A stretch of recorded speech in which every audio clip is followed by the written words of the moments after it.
The first thing that vanished was the hum. The low, perpetual thrum of the city at 2 a.m., the distant siren, the refrigerator's kick-in, the phantom vibration of her phone, it all dissolved into an absolute, suffocating silence. The second thing to go was the light. The faint orange glow from the streetlights that always bled through her cheap blinds was snuffed out, not like a switch had been flipped, but as if the darkness itself was a physical substance, thick and hungry, swallowing the photons whole. Melissa's last conscious thought in her studio apartment was a mundane panic about the overdue rent. Then, the floor was no longer scuffed laminate. It was cold, damp stone.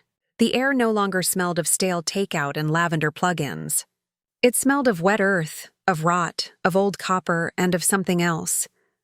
Something musky and alive. She was on her hands and knees, the cold seeping through her thin pajama shorts and tank top.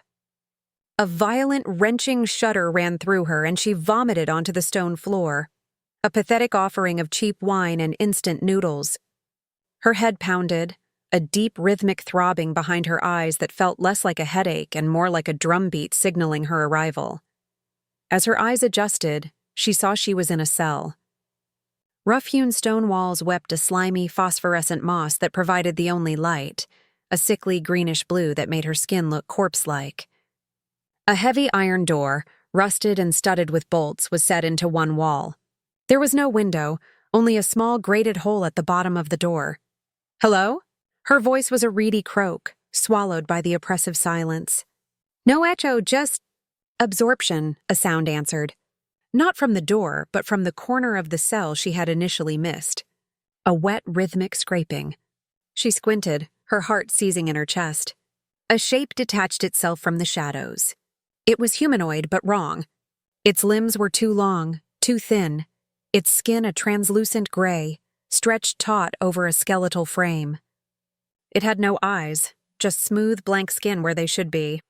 Its mouth was a lipless gash, and from it protruded a long, black, worm-like tongue, which it was using to lick the moss off the wall. The scraping was that tongue on the stone. Melissa scrambled backward until her spine hit the opposite wall, a scream trapped in her throat, coming out as a choked whimper. The thing paused its feeding. Its head, a hairless, bulbous orb, tilted toward her. It made a sound, a series of wet clicks and pops from its throat, and then began to crawl toward her, its joints moving in all the wrong directions. This was a dream. A bad, bad dream. She pinched the soft skin of her inner arm, hard. The pain was sharp, real. This was not a dream. The thing was getting closer, its movements unnervingly fluid.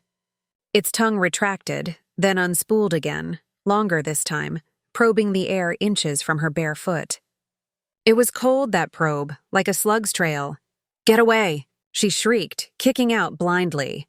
Her foot connected with its chest. It felt brittle, like kicking a bundle of dry sticks.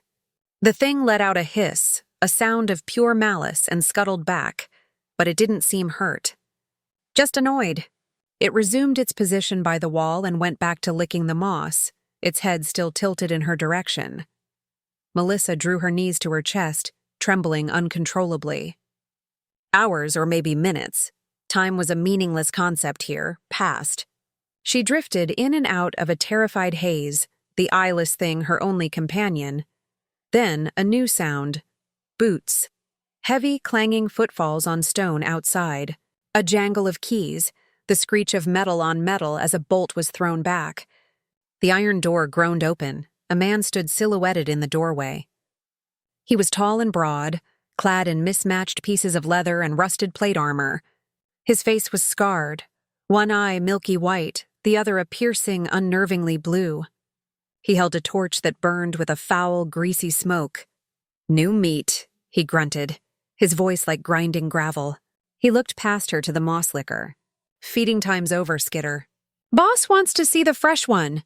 The creature, Skitter, hissed but retreated into its corner, the man's blue eye fixed on Melissa. "On your feet. Unless you want to stay in here with that." Terror gave her legs a strength they shouldn't have possessed. She stumbled to her feet, her body aching and cold. The man didn't offer a hand. He simply turned and started walking, expecting her to follow. The alternative was the cell. She followed. They were in a dungeon, a labyrinthine complex of corridors and cells. Moans and whimpers echoed from behind some doors. From others came only silence, or worse, wet, chewing sounds. The air grew thicker with the stench of decay and despair. They passed other guards, all with the same hard, cruel eyes. They leered at her thin pajamas clinging to her frame.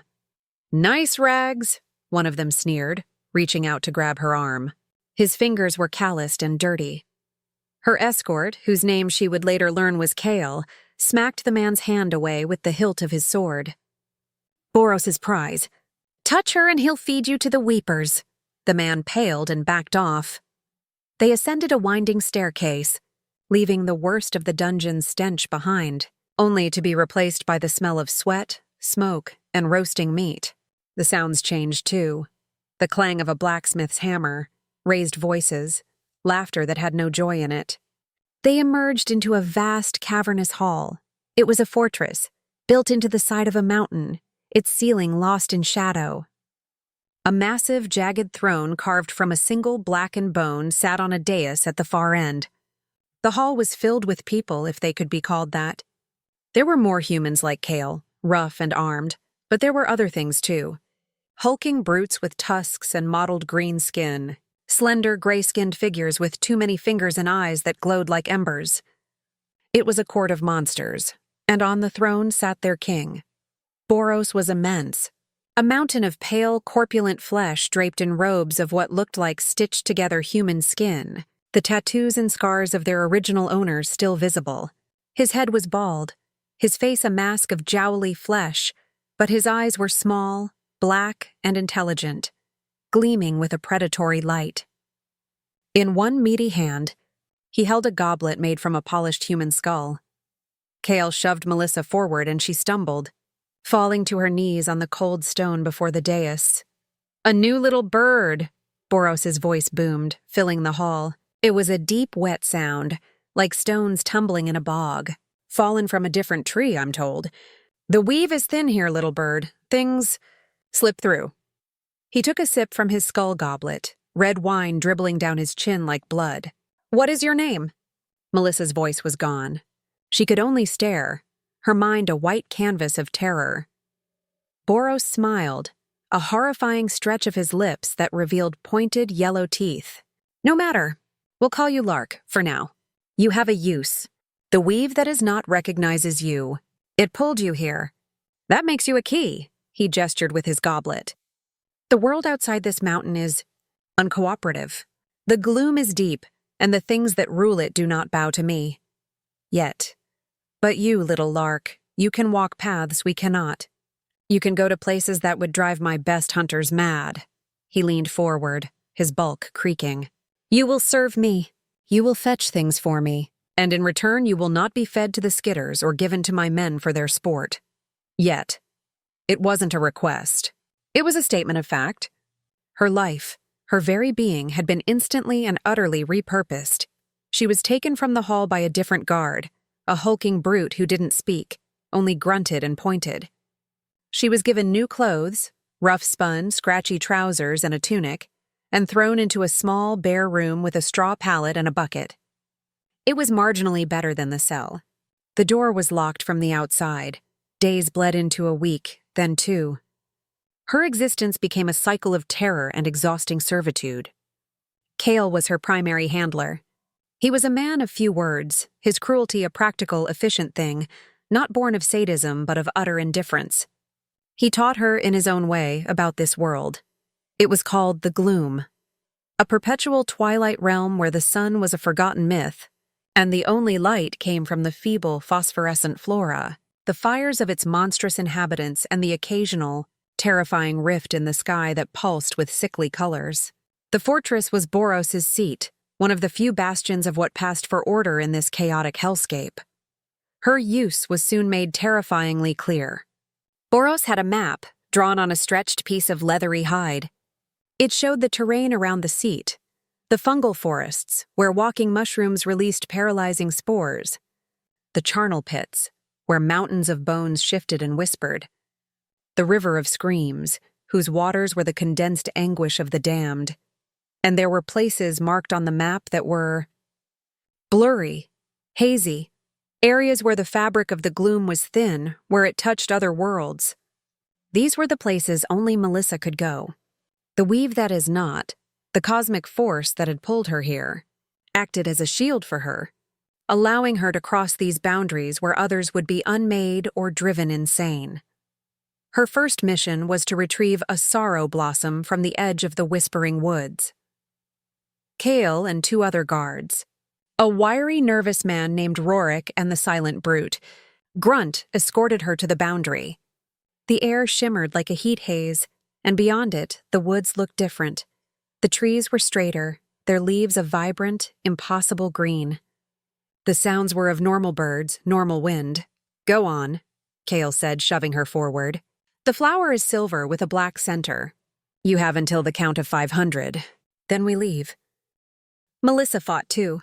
She used a sharpened stake of fungal wood, driven by a feral need to protect the only kindness she had known in this hell.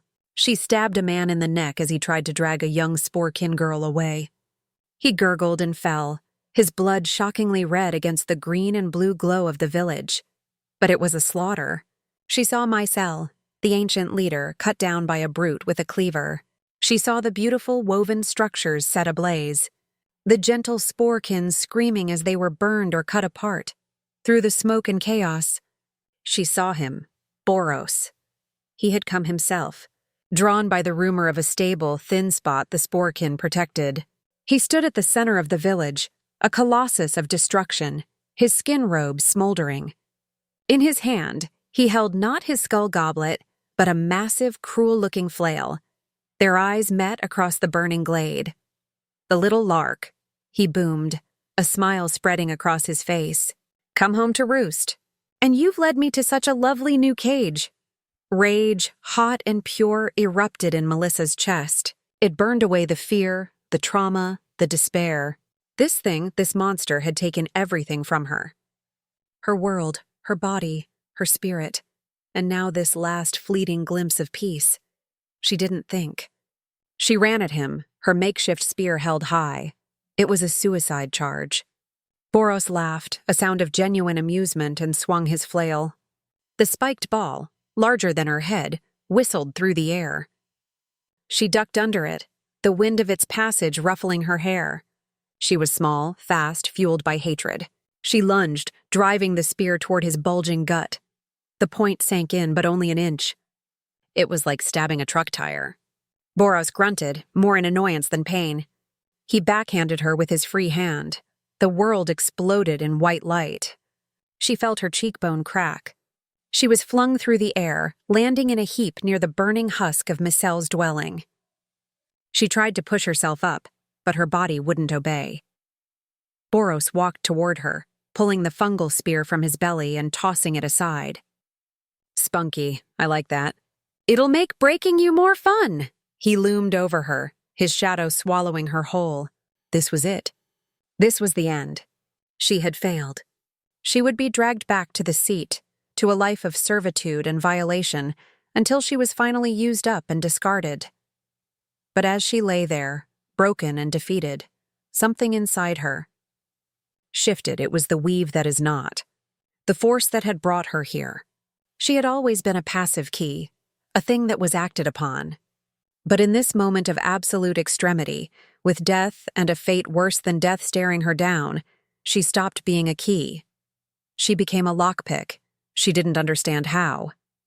It was an instinct, a screaming need in her soul to be elsewhere.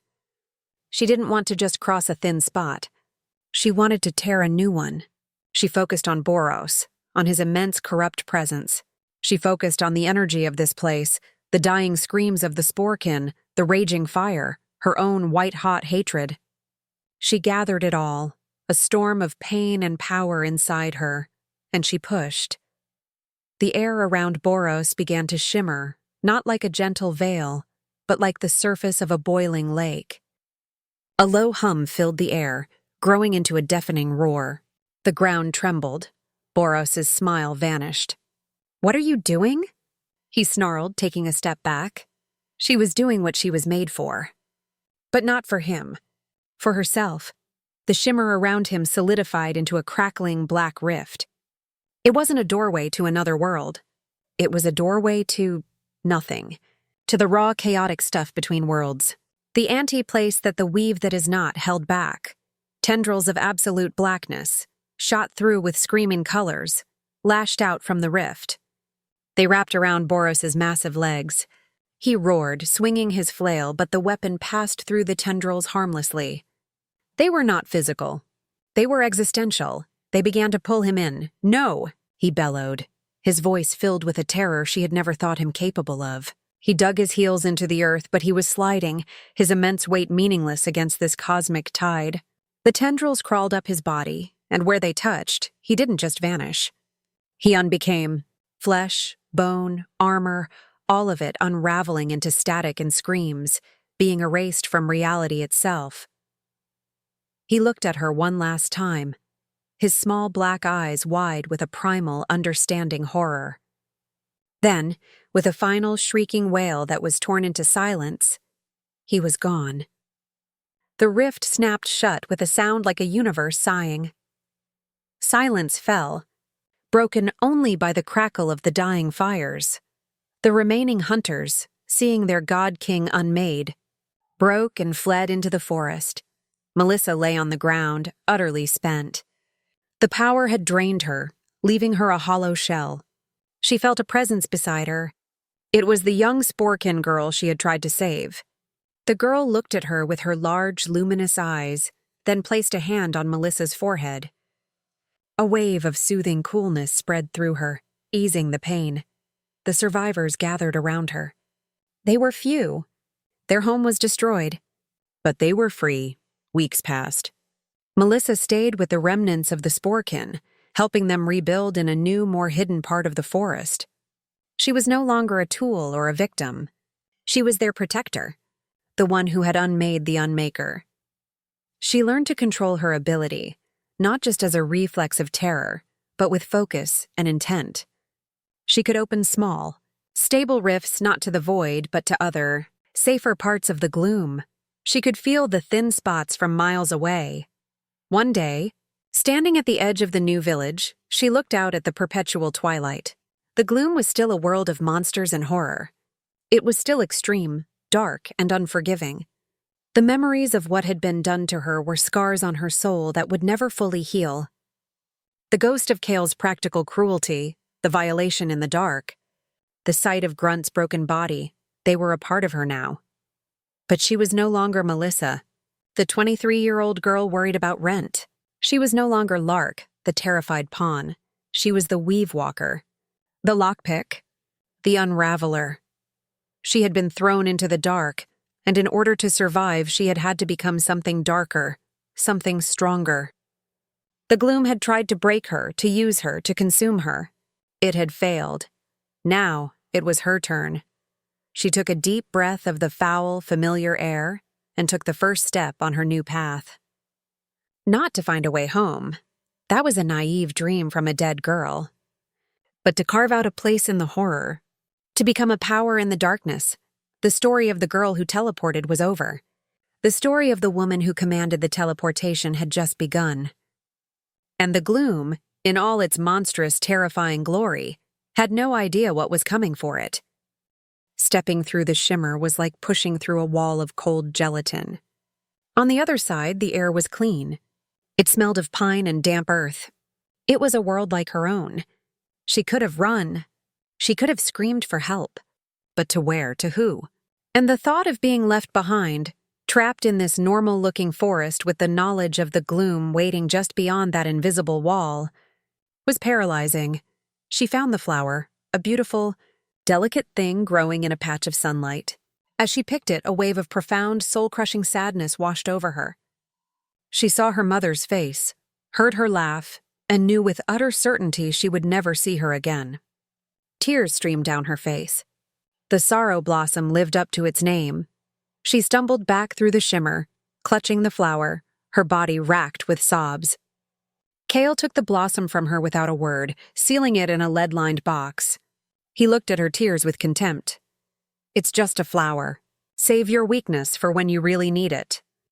The missions continued. Each one was a fresh descent into horror. She retrieved a vial of water from the river of screams, and the echoes of the tormented souls within it plagued her dreams for nights, their shrieks mingling with her own. She gathered eggs from a nest of creatures she called crawlers, six-legged, furless things with faces that were horrifyingly human, like grotesque, unfinished babies.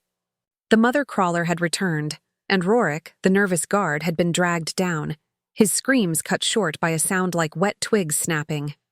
Melissa saw death. She saw Grunt tear the head off a shambling mound of rot and filth that tried to grab her. She saw Kale disembowel a pack of sleek, black-furred predators with too many eyes, his movements brutally efficient. Death was a constant, casual companion, but it was the living she learned to fear most.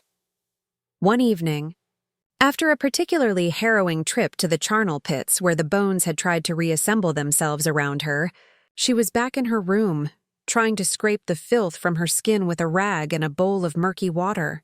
The door opened. It wasn't Kale with her meager supper. It was two of the guards from the hall, the ones who had leered at her before. They were drunk, their eyes glazed with a cheap, potent liquor brewed from the glowing fungi. "The little key," one of them slurred, a man with a broken nose and a leering grin. "All locked up. Time to get unlocked." Melissa backed into the corner, her heart hammering against her ribs. Kale said. Boros has his trinkets, the other guard said, a taller man with a lanky frame and cruel eyes. "He don't care about the box they come in. They were on her before she could scream." The first backhand sent stars exploding across her vision. The taste of copper filled her mouth. She fought, scratching, biting, kicking, but they were too strong. Her rough clothes were torn away like paper. The cold stone bit into her bare skin. What followed was a long, slow, and methodical destruction. It was not an act of passion, but of ownership, a reminder of her place. They used her body with a brutal, casual indifference, their laughter and crude jokes echoing in the small room, a soundtrack to her shattering. The taller one held her down while the other took his turn, then they switched. When they were finished, they didn't leave immediately. The one with the broken nose leaned close, his breath foul in her ear. "You tell anyone," he whispered, "and next time we'll take you down to the Skitter pens." "They ain't so picky about what they lick." Then they were gone, locking the door behind them. Melissa lay on the cold stone, curled into a fetal position, the physical pain a distant echo compared to the violation that had hollowed her out. She didn't cry. The tears wouldn't come. She just stared at the wall, at a crack in the stone, and willed herself to fall into it, to become nothing. This was her life now. A tool to be used, a body to be used, a thing. The next time she saw Kale, he looked at her. Really looked at her. He saw the bruise on her cheek, the dead look in her eyes. He didn't ask. He knew. For a moment something flickered in his cold blue eye. Not pity, perhaps. Recognition. The recognition of a fellow animal in a cage, even if his was gilded with a modicum of power. "The world is meat, Lark," he said, his voice low.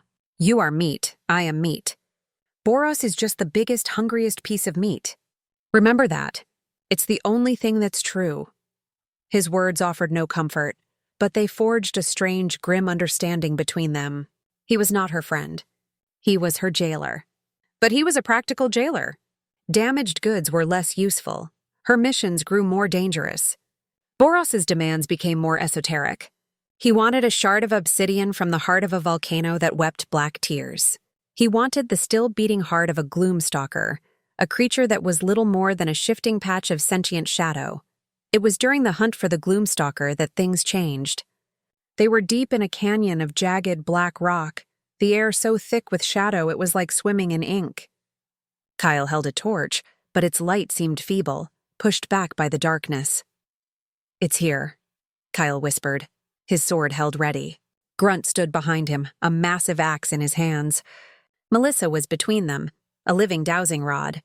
She could feel the thin spots in the gloom, a tingling, nauseating sensation in her gut. The stalker was said to nest in them. A patch of darkness in front of them moved. It wasn't a shape, it was an absence, a void that flowed like water. It had no features, no form, but she felt its attention on her. A cold, ancient hunger that made the Skitters seem like puppies. Kale shouted and lunged, his sword passing through the shadow harmlessly. The darkness coalesced around his arm. There was no sound, but Kale screamed, a raw, agonized sound she had never heard from him. When the shadow pulled back, his arm was gone from the elbow down, the stump not bleeding, but gray and necrotic, as if it had been dead for years. The Gloom-Stalker flowed toward Grunt. The big man swung his axe, but the shadow enveloped him. There was a series of wet, cracking pops, and then silence. When the shadow moved away, Grunt was a contorted statue of flesh, every bone in his body seemingly broken at once, his face frozen in a silent scream. The stalker turned its void-like attention to Melissa. She was frozen, the tingling in her gut becoming a screaming siren. The thin spot was right behind her. She could feel the pull of another world, a place of light and warmth. But the stalker was between her and Kale, between her and the way back. Kale, clutching his withered stump, his face pale with shock and pain, met her eyes. He gave a sharp, almost imperceptible nod toward the shimmering air behind her. "Go," he grunted. "It's your only chance." It was the first and only kindness he would ever show her. She didn't hesitate. She turned and threw herself backward into the shimmering veil. The transition was violent, a roller coaster through dimensions. She felt her body being stretched and compressed, her mind flooded with alien sensations and colors that had no name. She landed hard on something soft and wet. The air was humid, thick with the smell of rotting vegetation and something sweetly cloying.